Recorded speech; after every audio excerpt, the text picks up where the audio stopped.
¿Qué tal, familia? Nuevamente yo aquí con ustedes y muy contento porque el día de hoy vamos a cerrar esta breve serie que hemos tenido acerca de altares encendidos, muy sincronizado y sintonizado con lo que Dios nos ha estado dando en nuestra casa Trigo y Miel. Pero hoy vamos a cerrar de una manera muy práctica y yo espero que nos anime y nos impulse a hacer esos altares encendidos, ¿verdad? Porque cuando hablamos de altar estamos hablando de nuestras vidas y de encendidos, estamos hablando de lo que Dios hace en nosotros. Yo quisiera hacerte esta pregunta para poder comenzar. ¿Cómo puedes identificar el amor y la pasión en alguien? ¿Cómo es que te das cuenta que alguien está enamorado? ¿O cómo te das cuenta de que alguien tiene una pasión en su vida? Yo creo que vamos a responder esa pregunta a lo largo de esta sesión. Cuando hablamos de altares en la Biblia, siempre este tema va a estar relacionado de alguna manera con la adoración. Altares y adoración siempre van a estar relacionados de alguna manera. Porque debemos recordar que los altares servían para adorar ofreciendo sacrificios. Los altares eran esos lugares que se construían para poder adorar y ofrecer sacrificios. El nivel de adoración, entonces, el nivel de adoración de una persona se va a determinar va a ser determinado por varias cosas, o va a determinar varias cosas, mejor dicho. El nivel de adoración de una persona va a determinar varias cosas. El compromiso, el amor, la devoción, la pasión, incluso, escucha, el nivel o el tipo de relación que se tenía con lo que se adoraba. ¿Por qué digo esto de la adoración? Porque altares siempre tiene que ver de alguna manera con adoración. Y el nivel de adoración que tenemos determina eso. Nuestra devoción, nuestra pasión, nuestro compromiso y el tipo de relación con lo que tú y yo adoramos, o en ese tiempo las personas adoraban. En casi todas las culturas, los altares, me gusta esto, eran unos puntos de encuentro o lugares de encuentro entre lo que se adora y los adoradores. Y estos lugares, si tú y yo estudiamos la historia, estudiamos la geografía, las culturas, eran considerados especiales. Eran fundamentales para el desarrollo de la vida de aquella sociedad y de las personas. Mucho de lo que regía o que marcaba a las personas tenía que ver con estos lugares o estos puntos de adoración. Con la misma esencia, pero de diferente manera, el principio se vive el día de hoy. Pues los lugares de adoración o los altares este tema toca principios para el ser humano en cuanto a la religión, en cuanto a la devoción de cada persona o en cuanto al estilo de vida. Por eso, de alguna manera, en la palabra de Dios, tú y yo podemos comparar la relación que tú y yo llegamos a tener con Dios con el tema de los altares. Los altares van a hablar de la manera en que tú y yo nos relacionamos con Dios. Y como se ve en la Biblia, este tema de los altares, a veces es triste que en la Biblia encontramos que hay altares destruidos, derribados. Pero también podemos ver cómo se construye un altar, cómo se edifica un altar, cómo se aviva un altar. Y yo creo que eso es lo que sucede también en nuestras vidas. A veces se pueden encontrar el altar de nuestra vida, nuestra relación con Dios derribada, destruida, o en muchos casos la estamos construyendo o la estamos avivando o mejorando. Yo te pregunto el día de hoy, ¿en qué condiciones se encuentra tu altar? O en otras palabras, ¿en qué condición está tu relación con Dios? Y tu relación con Dios, como lo estábamos diciendo al principio, va a estar íntimamente conectada con tu nivel de adoración. Como en toda relación, existen dos partes. Para que se dé una relación tiene que haber dos partes. Y para que funcionen todas las relaciones, ambas partes deben poner lo suyo. Si solamente una de las partes es la que se esfuerza, es la que habla, es la que hace, es la que dice, y la otra parte como sin nada, pues no se puede dar una relación. Ambas partes tienen que poner lo suyo. En nuestro caso, hablando de nuestra relación con Dios, Dios pone el fuego y nosotros el altar. en el nivel de relación que vamos a tener con Dios, en el nivel de que está relacionado con la adoración, Dios va a poner el fuego, Dios va a enviar el fuego, pero tú y yo tenemos que poner el altar. Y es en esta dinámica donde Dios pone el fuego y nosotros el altar, o nosotros somos el altar, que el hombre tiene esa relación con Dios. Ciertamente hoy ya no hay altares de piedra o madera, ¿verdad? O ya no construimos ese tipo de altares.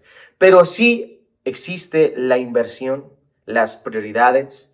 Y los altares quizás ya no son tangibles físicamente hablando, pero son intangibles en el aspecto material porque se vuelven espirituales por lo que tú y yo hacemos, invertimos, dedicamos nuestro tiempo, priorizamos.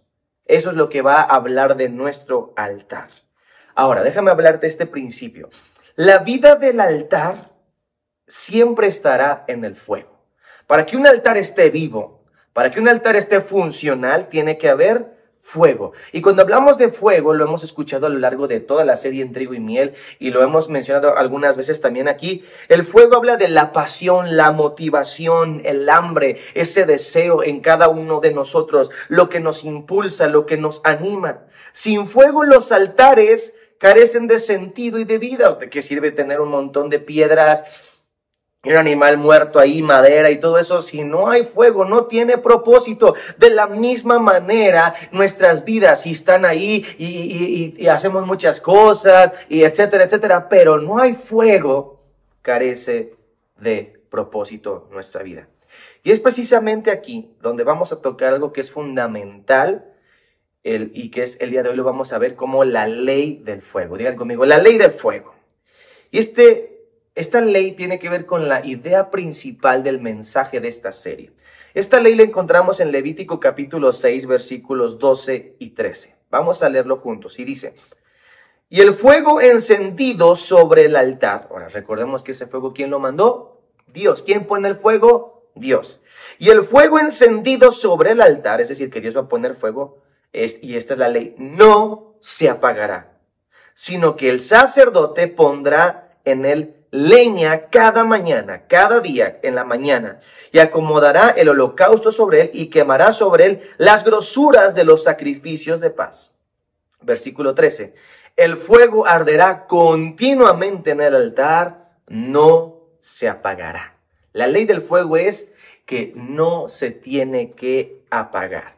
El fuego no se debe apagar. Y no es responsabilidad, de acuerdo a lo que vemos aquí y lo vamos a ver en nuestra vida, no es responsabilidad de Dios mantener encendido el fuego, sino es responsabilidad del sacerdote, es decir, de cada uno de nosotros. Depende de nosotros que el fuego se mantenga vivo. Iniciar el fuego Dios lo hace, Dios envía, Dios hace algo, nos impacta, nos transforma, nos habla, nos llama, etcétera. Pero que se mantenga la pasión, la motivación, todo el propósito depende de nosotros. Y para esto son necesarios elementos básicos, no solamente para mantenerlo encendido, sino para algo mejor, avivarlo, hacerlo crecer. El principio a resaltar en esta serie que hemos estado hablando de alguna manera implícita es que el fuego se debe cuidar. Digan conmigo, el fuego se debe de cuidar. Y hemos hablado de cómo se debe cuidar el fuego, hemos hablado de esto en nuestras sesiones. Pero no solamente tenemos que cuidar el fuego, tenemos que avivar el fuego. De lo contrario, se puede llegar a apagar. Y aquí es donde entramos en la parte práctica de este mensaje. 3 elementos que avivan y cuidan el fuego. 3 elementos que avivan y cuidan el fuego. Son elementos básicos, pero yo creo que los vamos a aterrizar de una manera práctica para que tú y yo lo podamos vivir. Número 1, el primer elemento que aviva y que cuida que el fuego no se apague. Viento. Digan conmigo, viento. El viento impulsa. El viento impulsa las navegaciones, el viento mueve los papalotes, el viento impulsa. Pero también el viento limpia. Si tú tienes una aspiradora, pues el viento, ¿verdad? O le soplas, ¿verdad? Para que se limpie algo del polvo, el viento limpia. Pero también en temporada de calor, y ahora que está haciendo calor, ¿verdad? El aire acondicionado que produce viento frío o el ventilador, el viento refresca. El viento es algo necesario y práctico para la vida. El viento es algo, me gusta esto, el viento es algo en lo natural que tú y yo no podemos controlar. No sabemos de dónde viene y a dónde va. Simplemente lo sentimos y lo disfrutamos. Juan capítulo 3, versículo 8, Jesús habla de este principio. Dice el versículo 8, el viento sopla de donde quiere, oye su sonido. ¿Han escuchado el sonido del viento? ¿Verdad? Oye su sonido, mas no sabes de dónde viene y a dónde va. Así es todo el que es nacido, y escucha, dice, nacido del Espíritu. Y quiero hablar de esto porque el viento habla en la Biblia, y nuestro director nos lo ha enseñado magistralmente, el viento habla de la obra del Espíritu Santo. La bendición de este principio, que aunque no sabes de dónde viene, a dónde va y todo eso, que es necesariamente lo que lo produce, es que tú y yo podemos aprender, podemos identificarlo, podemos reconocerlo y aprender a fluir en él. Aunque no sabemos de dónde viene, cómo se produce, porque nace de Dios, en la obra de Dios, en la obra del Espíritu Santo, no es que nosotros la provoquemos, es porque Dios quiere, pero podemos fluir en ella, podemos aprender a reconocerlo. Así como los barcos usaban las corrientes de viento para desplazarse en los mares, nosotros también podemos usar los soplos del Espíritu Santo para movernos, para activarnos y para fluir en lo que Él quiere. Y tú y yo podemos aprender esto, a distinguirlos y a movernos en ellos. El viento aviva y hace crecer el fuego. Si tú has estado en una carne asada, ¿verdad? Ahí andas con el avivador y sóplale, y para que se prenda la chimenea y se avive, ¿verdad? Y andas ahí dándole duro, o ya hay unas maquinitas más ahí, ¿verdad? Y le das así para que sople. O si eres de esos, pues conectas a la luz y pones la secadora y... ¿verdad? Pero el viento hace crecer y aviva el fuego. De la misma manera, el soplo del Espíritu, la obra del Espíritu Santo, aviva y hace crecer en nosotros la pasión por Dios. Hace que el peso de la presencia de Dios aumente en nosotros. Así como el fuego cuando lo aviva se vuelve más caliente, crece más. Así la pasión en nosotros cuando el Espíritu Santo sopla es aumentada, aviva. Ahora, ¿a dónde llegamos con lo práctico con esto? ¿Qué tenemos que hacer con el viento? Lo que tenemos que hacer es exponernos a él. Di conmigo, exponerme a él. Yo no lo puedo provocar. La obra de Dios, Dios la hace. Hay principios que de alguna manera ayudan, pero al final Dios lo hace. No lo entendemos del todo, Dios lo hace. Pero lo que podemos hacer es exponernos a él. Exponernos a la presencia de Dios, buscar su presencia, buscar dónde está su presencia, dónde se mueve. Podemos pedirlo, podemos pedir que sople el viento, como lo hemos hecho en muchas ocasiones, como cuando los apóstoles estaban orando y pedían que la promesa del Padre se cumpliera. Entonces vino y dice la Biblia que un viento recio sopló en el lugar. Podemos orar para que el viento sople. Es lo que tú y yo podemos hacer, orar, pedir, buscar el mover de Dios. Esa es la razón por la cual nuestros directores, escuchan, traen invitados a Trigo y Miel para que Dios los use, los invitados como avivadores, y que a través de ellos la palabra, la unción que Dios ha puesto en ellos, sople el Espíritu Santo en nosotros y avive, active el mover de Dios en nosotros, alimente el mover de Dios en nosotros. Esta es la razón por la cual tenemos congresos, actividades, y hemos diseñado varias actividades en Trigo y Miel, para que al exponernos en estos momentos, en estos eventos, el Espíritu Santo haga su obra como Él quiere, como Él desea, en el momento que Él quiere, en una conferencia, en un momento de adoración, en un taller, lo que sea. Sopla el Espíritu Santo y activa, refresca, aviva algo en nosotros. Salimos motivados. ¿Cuántas veces no hemos salido motivados en un evento, después de un congreso? Los jóvenes del Ya Despega, en el Highlight. Salimos motivados porque el viento ha soplado, algo se ha activado en nosotros. Entonces, ¿qué tenemos que hacer? Aprender a distinguir dónde está el mover de Dios. ¿Dónde se mueve Dios? ¿Dónde está Dios? Donde su pueblo se reúne.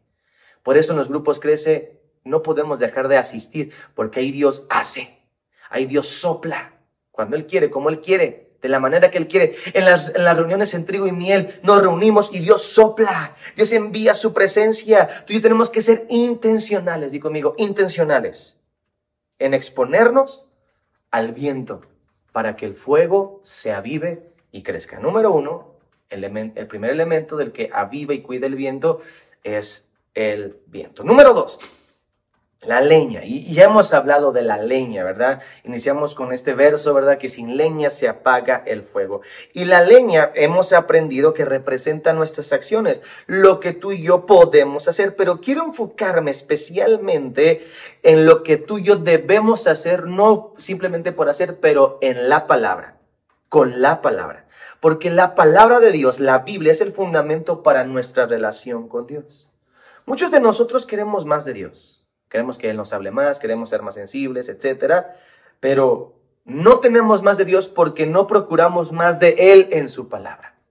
¿Quieres más de Dios? ¿Quieres que Dios te despierte, te active, te dé más, te use más, te lleve a más, etcétera? Necesitas más palabra, porque sin leña se apaga el fuego. Debemos recordar que la esencia de esta serie, de hecho, es meterle leña al fuego. ¿Para qué? Número uno, se mantenga el combustible necesario para que el fuego no se apague. Si no hay leña, no hay algo que se queme, pues naturalmente el fuego se apague. Pero número dos, cuando tú le metes más leña, el fuego empieza a crecer. Y si tú le metes unos troncotes a la fogata, no hombre, se empiezan a hacer unas llamas impresionantes. Entre más leña, más se eleva la temperatura y aviva el fuego. Mira lo que dice 2 Timoteo capítulo 1, versículos 13 y 14. Hablando de la palabra y de la leña que está en nosotros, dice versículo 13, retén la forma de las sanas palabras que de mí oíste, es decir, retén las enseñanzas, retén la palabra, dice, en la fe y amor que es en Cristo Jesús. Versículo 14, fíjate, guarda el buen depósito, la palabra es un depósito. ¿Cómo lo guardamos? Por el Espíritu Santo que mora en nosotros. Me encanta porque el Espíritu Santo es el que toma de nuestro interior, del depósito de la palabra, cada vez que memorizamos un versículo, que una palabra queda sembrada en nuestro corazón. De ahí toma el Espíritu Santo para animarnos, para alimentarnos, para avivarnos, para darnos dirección. A veces no sabemos y el Espíritu Santo, ¡pum!, nos recuerda un versículo, algo y cobra sentido y de repente decimos wow y salimos animados, confortados y esperanzados en momentos difíciles porque el Espíritu Santo toma del depósito de la palabra, de la leña que está ahí para ser consumida por medio de Él. Yo estoy convencido de esto. Quien quiera más fuego y pasión por Dios tiene que ser intencional en todo tipo de acciones para que la palabra de Dios abunde en su corazón. Si tú quieres más de Dios, métete más a la palabra. Pues aunque la palabra no provoca el fuego, sí la mantiene en nuestras vidas. Porque el fuego lo manda Dios. Tú te expones a la palabra, estás teniendo leña. Y cuando hay leña, estás listo para que el fuego sea enviado de parte de Dios. Pero la palabra va a mantener el fuego de Dios. Lo que tú hagas con la palabra va a cuidar el fuego, la pasión, y va a hacer que también crezca y sea avivada. Número 2, la palabra, la leña. Y número 3, y con esta vamos a terminar. Y esta me gusta. El tercer elemento que aviva el fuego es la grasa, la grasita. Ay, vete la panza, dices, ay, padre, como que necesito quemar la grasita, ¿verdad? Y de eso se trata precisamente. ¿Has estado en una carne asada, una barbacoa, una parrillada? Lo más rico de la carne, por lo menos desde mi opinión, es la carne que tiene grasita. ¿A poco no? Deliciosa. Y es la grasita lo que le da el sabor y le da, en esencia, un aroma agradable. Romanos capítulo 12, versículo 1 dice, así que hermanos, les ruego por las misericordias de Dios que presenten sus cuerpos, digo conmigo, cuerpos, en sacrificio vivo, santo y agradable a Dios, que es su culto racional. En otra versión dice su manera normal, diaria de adorar a Dios. Mira, eso es lo que hemos aprendido. Nuestro cuerpo es el sacrificio. Pero más que el cuerpo en sí, más que tú y yo nos pongamos cerca de una fogata, estamos hablando de la carne. Diga conmigo, la carne. Es decir, la naturaleza carnal y mala que tenemos, pecaminosa dentro de nosotros. Cuando crucificamos o actuamos en contra de nuestra naturaleza pecaminosa, es como quemar la grasa, es darle sabor a lo que estamos haciendo. El sacrificio que le da sabor a nuestros actos es cuando crucificamos nuestra naturaleza carnal. Al igual que en las carnes asadas, lo que huele bien cuando se está cocinando es la grasita. Yo me imagino a Dios que cuando tú y yo estamos matando nuestra naturaleza pecaminosa y carnal, que todos tenemos, porque la Biblia lo dice y todos lo hemos experimentado, que en esencia somos malos en nuestra naturaleza pecaminosa, pero gracias a Cristo tenemos una nueva naturaleza. Pero ese no es el tema. El punto es que cuando vamos en contra de lo malo que sabemos que a veces queremos hacer, Dios se agrada, es un olor grato. Yo me imagino a Jesús o a Dios diciendo, huele a carnita asada, huele a grasita quemándose, es un olor grato a Dios. Mira, voy a aterrizarlo un poco más práctico. ¿Qué es quemar la grasa? Es mortificar la carne por medio del Espíritu Santo. Si quieres entender un poquito más, lee en varias versiones todo lo que es Romanos capítulo 6, 7 y 8. 6, 7, 8, Romanos 6, 7, 8, y eso te va a ayudar a entender qué es mortificar o matar la carne por medio del Espíritu, en diferentes versiones. Pero también quemar la grasa es decir la verdad cuando puedes mentir y salvarte de algo o quedar bien con alguien. Es decir la verdad, aunque puedes mentir. Quemar la grasa es cuidar tus ojos y tus pensamientos de todo pensamiento inmoral, de todo pensamiento descontrolado, de toda lascivia, lujuria, y de estar ahí es controlar y dices, no, en el nombre de Jesús, y oras y todo, y lo haces intencional. Eso es quemar la grasa y eso es agradable a Dios. Es cuidarnos, es decir, no a un soborno o una mordida cuando se te presenta la oportunidad para que no te multen porque ibas tarde y tienes prisa, lo que tú quieras, ¿verdad? Y estás ahí y dices, voy a llegar tarde, pero yo no puedo. Y dices, está bien, Señor, yo voy a hacer lo correcto, no voy a sobornar, no voy a mentir, no voy a engañar, etc. Y aun cuando te pudiera salvar, tú dices que no, haces lo correcto. Eso es quemar la grasa. Quemar la grasa es servir por amor y gratitud, aun cuando estás cansado y has trabajado mucho y llegas y no quieres trabajar, no quieres servir, y lo haces con el corazón, con gratitud a Dios, con amor. Eso es quemar la grasa. Quemar la grasa es bendecir y hablar bien de alguien, aun cuando te hizo mal y te maldijo, y lo que sientes es rayársela y regresársela y cobrártela y vengarte, pero tú empiezas a bendecir, empiezas a actuar como la palabra de Dios dice. Y entonces eso es quemar la grasa. Y es un olor agradable a Dios. Esto, mis amados, es de una manera práctica ser un sacrificio vivo, santo, que quiere decir apartado para Dios. Y por lo tanto, como dice ahí, agradable, que huele bien. Dios dice, Pipe huele bien. Él me está adorando. Entonces estoy teniendo esa comunión con Él. Porque dice la Biblia, la comunión en el Salmo 25, versículo 14, la comunión íntima del Señor es para con los que le temen y a ellos hará conocer su pacto. Es decir, Dios tiene una relación personal con aquellos que queman la grasa, con aquellos que deciden adorarlo a Él, agradarlo a Él sobre todas las cosas. Eso es el temor a Dios. Ahora, además, si tú has tenido la oportunidad de cocinar en una carne asada, en un asado, sabrás que el fuego se arrebata cuando hay grasita de por medio. Por ejemplo, tú pones el chorizo, pones el ribeye, me está dando hambre, y los que están aquí conmigo también. Pones el chorizo, pones el ribeye, pones la picaña y está escurriendo la grasa y el fuego se empieza a arrebatar, empieza a crecer, porque la grasa, cuando cae en el fuego, la aviva, la despierta, la activa. De la misma manera, cuando la grasa en nuestra vida está siendo consumida o quemada, el fuego de Dios, la pasión, nuestro amor por Dios crece, aumenta. Y entonces nos mantenemos como altares encendidos, no altares derribados. Y esto lo hacemos porque amamos a Dios. Y recuerda, cuando hacemos esto por Dios, para Dios, estamos adorándole. Y Dios, me gusta que cuando estaban los altares, en Génesis vas a ver que cuando Abraham construyó un altar, cuando Noé construyó un altar, cuando Isaac construyó el altar, muchas veces Dios descendió y habló con ellos, tenía comunión y les revelaba su corazón. Salmo 25, 14, la comunión íntima del Señor. es para con los que le temen, le adoran, y a ellos les hará conocer su pacto.